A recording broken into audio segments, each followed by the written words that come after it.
First appearing in his self-titled game on the NES in 1987, let's take a look at the Blue Bomber himself, Mega Man. Mega Man!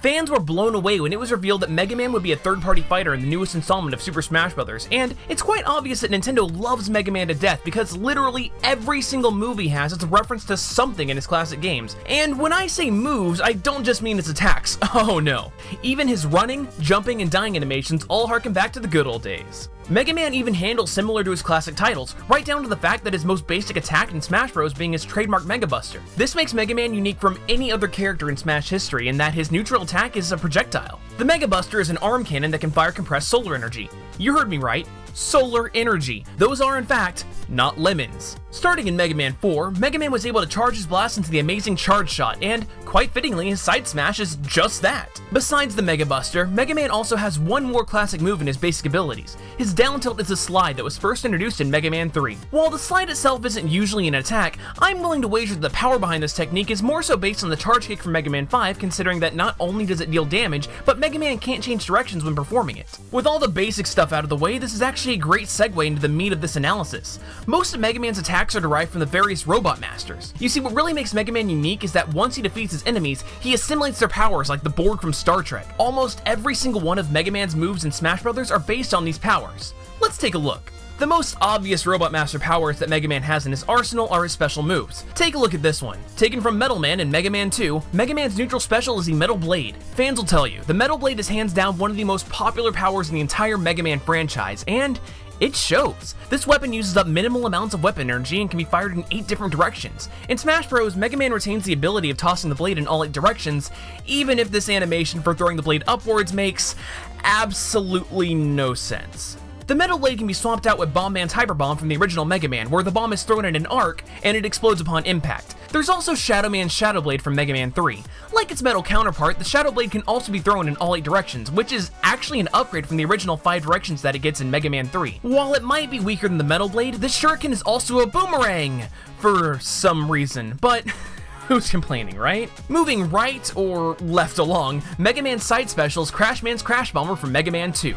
This projectile latches onto any player or surface and can be transferred from one player to another, much like the Gooey Bomb. The Crash Bomber can be swapped out with Iceman's Ice Slasher from the first Mega Man, and while it deals less damage than the Crash Bomber, it can also freeze enemies. And if that's not your cup of iced tea, you can always swap it out with Burst Man's Danger Rat from Mega Man 7. This power is one of my absolute favorites because it fires an explosive that's wrapped in a bubble. Speaking of floating, Mega Man has 3 options for his up specials. He's able to either summon his Robot Dog Rush to activate the Rush Coil, or his Robot Bird Beat to lift him into the air. Weird, I wonder why Mega Man has so many robot pets. Well, since I'm the resident Mega Man expert around here, let me fill you in. Mega Man had multiple robot companions. Rush was built by Dr. Light to help Mega Man out on the field, replacing the transport items from Mega Man 2, while Beat, on the other hand, was built by Dr. Cossack to help Mega Man after he saved Cossack's robot daughter Kalinka from Wily in Mega Man 4. Mega Man has also plenty of other overlooked helpers such as Tango the Cat and Eddie the flip-top robot suitcase, all of them named after real-life well-known bands and singers. Huh. That's pretty neat.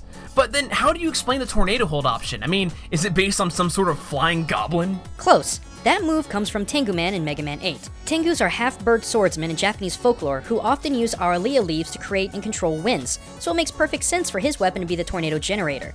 Did you really think I'd drop in here without giving you a little case of culture shock? Yeah, bad jokes aside, let's move right along to Mega Man's down specials. First up, there's Woodman's Leaf Shield from Mega Man 2, and I know, leaves aren't exactly the most intimidating weapon in the world, but they're pretty effective in blocking projectiles. And let's not forget, without the Leaf Shield, I can't defeat Airman! If you're not a fan of the Leaf Shield, then don't worry, it actually gets worse. Instead of leaves, there's the Pedal Power of Plant Man's Plant Barrier from Mega Man 6. Beautiful. At the very least, at least Smash allows you to throw your plant barrier as a weapon instead of it staying stationary like its game of origin. And on that same note, the last option of Mega Man's down special is the Skull Barrier from Mega Man 4. Like the plant barrier, this one isn't exactly accurate to its NES counterpart because not only can you throw it, but the Skull Barrier also reflects projectiles here in Smash. At the very least, I'd say that floating skulls are a little more intimidating than a rotating salad. As we move away from Mega Man's special attacks and onto his standard moves, let's take a look at a huge surprise in the form of his dash attack, the legendarily awful Top Spin. Allow me to enlighten any non-Mega Man fans who might be lost as to what I'm talking about. The Top Spin sucks. Obtained in Mega Man 3 from everyone's favorite Robot Master Top Man, the Top Spin is considered one of the most useless power-ups in Mega Man history. In its original game, the Top Spin can only be used in the air, it uses up an almost random amount of weapon energy, and it has a really wonky hitbox. Still, just look how effective it is here in Smash. Alright, enough of my ranting about Beyblades and on to the next move. Interestingly, a few of Mega Man's attacks aren't directly the way he uses the weapon in his games, but in fact, he uses them the way the Robot Master would. For example, Mega Man's up smash is the Spark Shock from Mega Man 3, but while the Spark Shock is normally just an electric projectile, in Smash Bros, Mega Man's hands turn into electrodes and he performs an attack similar to Spark Man himself. Similarly, his down smash is Flame Man's Flame Blast from Mega Man 6. Instead of simply shooting a fireball that hits the ground and turns into a pillar of flames, Mega Man is able to put both his hands on the ground and summon 2 flame pillars. Not too shabby.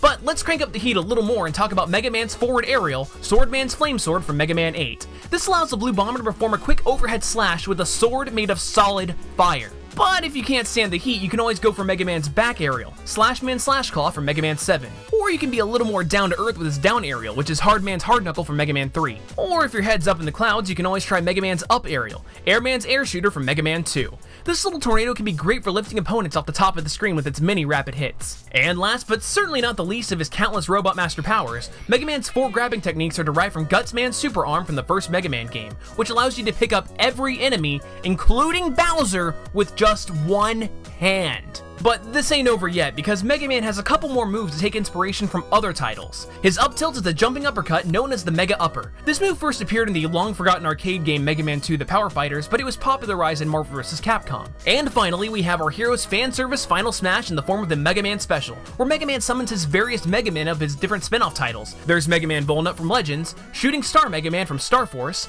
X from, well, Mega Man X, and Mega Man.exe from Battle Network. Together, they unleash a mighty blast that you are not going to want to get caught in the crossfire of. The winner is Mega Man!